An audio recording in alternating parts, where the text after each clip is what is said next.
5 बहुएं एक कतार में खड़ी हो जाती हैं और सुमित्रा उनकी आरती उतारती है। तभी अचानक पीछे से गाय के रंभाने की आवाज आती है। अरे भैया, ये तो हमारी स्वर्णा की आवाज है। लागत है भूख लगी है हमारी स्वर्णा को। अरे ये तो गाय की आवाज लागत है। क्यों बहू, अपने साथ गाय लेकर आई हो? दोनों गरीब बहुएं करुणा और विद्या झुककर सुमित्रा के पैर छूती हैं और कहती हैं, माँ जी, हमारे गरीब पिताजी के पास स्वर्णा के सिवा कुछ भी नहीं था, इसीलिए उन्होंने स्वर्णा उपहार स्वरूप आपको दी है और कहा है कि रोज स्वर्णा का दूध आपको पिलाए। शहर में गांव से आई इन गरीब बहुओं की बात सुनकर सभी लोग जोर जोर से हंसने लगते हैं और सुमित्रा का मुंह गुस्से से लाल हो जाता है। ठीक है, रामू, ले जाकर गाय को आंगन में बांध दो। सुमित्रा सभी बहुओं का स्वागत करके उन्हें पूजा घर ले जाती है और सभी रस्मों रिवाजों के बाद उन्हें उनके कमरे में भेज देती है। अगली सुबह, मम्मी जी, मेरे कमरे का एसी बिल्कुल ठंडा नहीं कर रहा है। पिताजी ने जो कैश दिया है, आप तुरंत नया एसी मंगवा लीजिए। मम्मी जी, मेरे कमरे में स्विच क्यों नहीं है? आखिर मैं अपने फ्रूट जूस कहाँ रखूंगी? मम्मी जी, मेरे बाथरूम में शावर क्यों नहीं है? आप बाथरूम में तुरंत शावर लगवाइए। नई नई बहुओं को नाइटी पहनकर इस तरह घर में घूमता हुआ देखकर सुमित्रा अपना सर पकड़ लेती है। तभी उसे आवाज आती है, oh my God, this is so disgusting. ये पूरे आंगन में गाय का पॉटी कैसे लगा हुआ है? इसका तो बहुत बुरा स्मेल भी आ रहा है। मेरा सर दर्द से फटा जा रहा है। I can't live like this। तभी करुणा और विद्या हाथों में दूध का गिलास लाती हैं और कहती हैं, बड़ी भाग्यवान हो तुम तीनों, जो शहर में असली दूध पीने को मिल रहा है। अभी अभी अपने हाथ से निकाला है। लो पियो, ताकत आ जाएगी। तुम्हारे अंदर से ये बदबू किस चीज की आ रही है? अरे ये तो गौमूत्र और गोबर है। असल में हम गौमूत्र से नहाते हैं, तभी तो इतने स्वस्थ हैं। ये सुनते ही तीनों अमीर बहुएं आंगन में उल्टी करने लगती हैं। सुमित्रा दौड़ते हुए आती है। अरे बहुओं, तुम परेशान मत हो, मैं करुणा और विद्या को समझा दूंगी। तुम लोग अपने कमरे में चलो। देखो, इलेक्ट्रीशियन आ गया है। तुमने जो कहा है वो सब काम हो रहा है। रोजी, प्रियंका और तान्या गरीब करुणा और विद्या से बहुत चिढ़ते थे और उन्हें नीचा दिखाने के लिए रोजाना योजनाएं बनाया करते थे। मम्मी जी, जब से हम लोग आए हैं कहीं बाहर घूमने नहीं गए। हमारे पापा ने हमें इतनी बड़ी कार दी है, चलिए ना आज हम आपको घुमा कर लेकर आते हैं। जब करुणा और विद्या भी कार में बैठने लगती हैं, तो तान्या कहती है, ये कार हमारे मायके से मिली है। तुम्हें तुम्हारे मायके से जो मिला है तुम उसकी सवारी करो।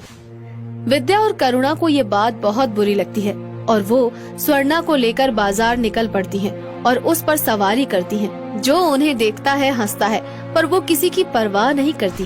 धीरे धीरे तीज आ जाती है। सासू माँ जी, तीज पर मेरे पापा ने आपके लिए ये नाइटी भेजी है।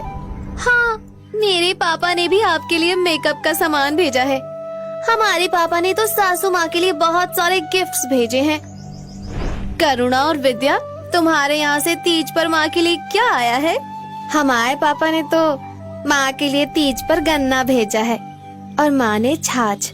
सासू माँ जब स्वस्थ रहेंगी ना, तभी तो हम सबको आशीर्वाद देंगी। सब उन पर हंसते हैं। तीज के दिन आ जाते हैं। बहुओं, आज का दिन तुम सबको व्रत रखना है। शाम को तैयार हो जाना, हम सब मिलकर पूजा करेंगे। Oh wow, I am so happy. हम लोग पूरा मेकअप करेंगे और हेयर ड्रायर भी करेंगे। पर मेरा हेयर ड्रायर कहाँ है? अरे करुणा, जरा मेरा जीन्स आयरन तो कर देना। और विद्या, तुम मेरा हेयर ड्राई कर दो। पूरे दिन अमीर बहुएं गरीब बहुओं से काम करवाती रहती हैं और शाम को कहती हैं, ओह माय गॉड, मेरा सिर दर्द के मारे फटा जा रहा है। मुझे कॉफी चाहिए। मैं फास्ट नहीं रख सकती, मुझे फ्रूट्स खाने हैं। हे प्रभु, इन बहुओं ने तो पूजा की एक भी तैयारी नहीं करी है। मेरे अंदर तो इतनी ताकत भी नहीं है। लोग क्या कहेंगे? 5-5 बहुएं होते हुए भी मेरे घर पर कोई तैयारी नहीं हुई है। सुमित्रा घर आकर हैरान हो जाती है, क्योंकि करुणा और विद्या ने कच्चे आंगन को अच्छी तरह से गोबर से लीपकर साफ सुथरा बना दिया था। बीच में तुलसी लगाकर दिया भी जलाया था। बड़ी बहुओं, आंगन में आकर पूजा कर लो। करुणा और विद्या ने सब तैयारी कर दी है। तीनों जीन्स पहन कर आती हैं। सुमित्रा को बहुत गुस्सा आता है। Oh my God, this is so disgusting. ये पूरे आंगन में गाय का पॉटी कैसे लगा हुआ है? इसका तो बहुत बुरा स्मेल आ रहा है। मेरा तो सर दर्द से फट रहा है। ओहो। तभी करुणा और विद्या साड़ी पहनकर वहाँ आती हैं और सास के साथ बैठकर पूजा करने लगती हैं। अरे बहुओं, सिर्फ अमीर होने से कुछ नहीं होता। आज अगर करुणा और विद्या नहीं होती तो ये तीज की पूजा भी नहीं कर पाती। चलो बैठो और पूजा करो। सुमित्रा खुश होकर अपने सोने के कंगन विद्या और करुणा के हाथों में डाल देती है। ये देखकर बाकी बहुएं भी बैठ जाती हैं। अब मन ही मन अमीर बहुएं करुणा और विद्या से बदला लेने की सोचती हैं। मम्मी जी, आप करुणा और विद्या की इतनी तारीफ करती हैं। आज से करुणा और विद्या का काम हम करेंगे और हमारा काम करुणा और विद्या करेंगे। और नहीं तो क्या, आंगन को लीपना, गाय का दूध निकालना, ये भी कोई बड़ा काम है क्या? हम भी तो देखें करुणा और विद्या हमारी तरह तैयार हो पाती है या नहीं।